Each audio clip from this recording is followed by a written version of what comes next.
Hello, and welcome to my weekly series, Keto Recipes.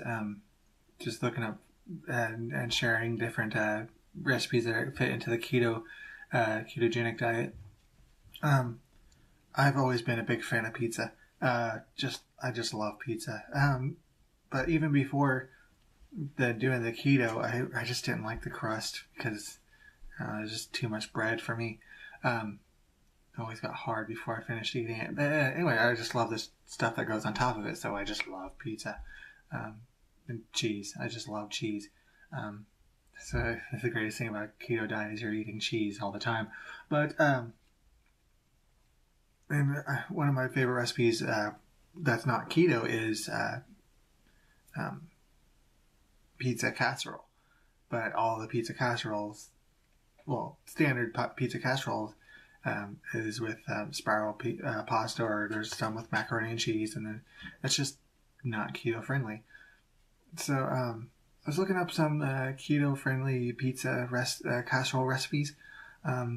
Settled on this one because it didn't have cauliflower in it, and from what I can tell, cauliflower is a pretty good for you when it comes to the keto diet. It's just I don't have a lot of experience with cauliflower, and it kind of seems weird. But hey, maybe I just haven't gave it good enough chance yet. But I'm going to go ahead and get to it. Let me show you what's all in it. And here it all is. It's basically stuff for pizza without the pizza part of it, and pizza casserole without I guess. My pizza casserole has more stuff in it. But anyway, let's go ahead and get started. It's one 4.5 ounce cup can of diced tomatoes, 5 links of Italian sausage, 4 teaspoons of olive oil, separated, half a teaspoon of oregano, salt, pepper to taste, 8 to 12 ounces of sliced mushrooms. I'm just going with 8 because it's cheaper that way. 1.5 cups of mozzarella, and 15 slices of pepperoni, and which will be cut in half. So, yeah, pretty simple stuff. Let's go ahead and get started. Alright, yeah, get up there. Yeah, step 1 was kind of an odd step. It said to open the can of tomatoes and then drain and rinse them, and then pat dry with a paper towel. Yeah, I've never seen that step, and even with regular pizza. So I'll just let that dry. Okay, I got the 2 teaspoons of olive oil heated on this pan, and I'll remove the sausage from the casings and let that cook in the pan. Okay, I got the sausage done cooking. I drained and rinsed it, and now I'll transfer it over here to a casserole dish. It's a 9 by 13. 9 by 13. It said to do a 8.5 by 11, but I don't have one of those, so I'll go ahead and do this. Mental math. Pretty sure that's pretty close to the same dimensions,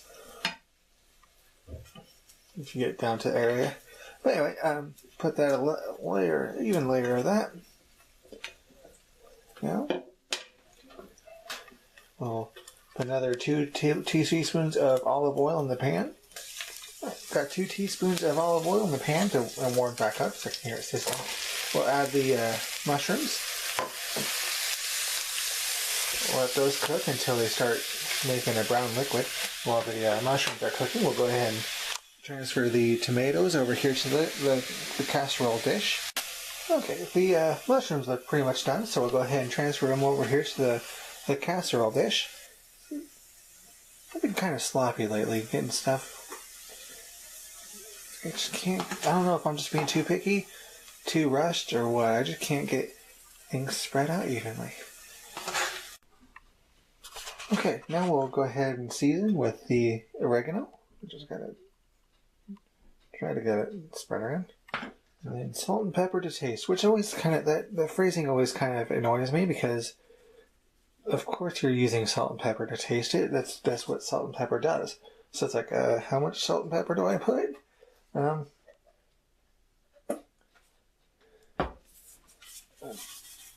that much. That might be a little much.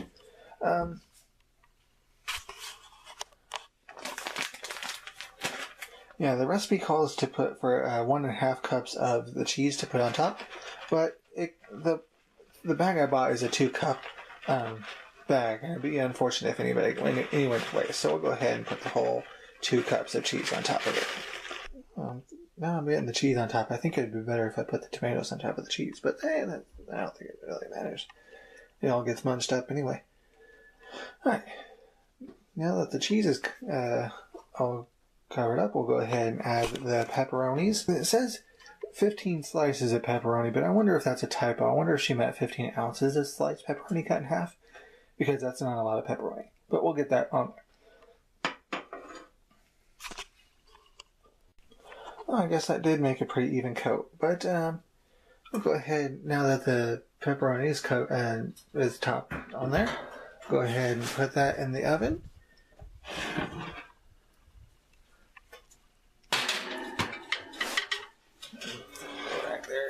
And we'll let that bake at 400 degrees for 25 minutes. Alright, and there's the finished product. It's called a Deconstructed Pizza Casserole. I'm not sure why it's called Deconstructed, but there's it.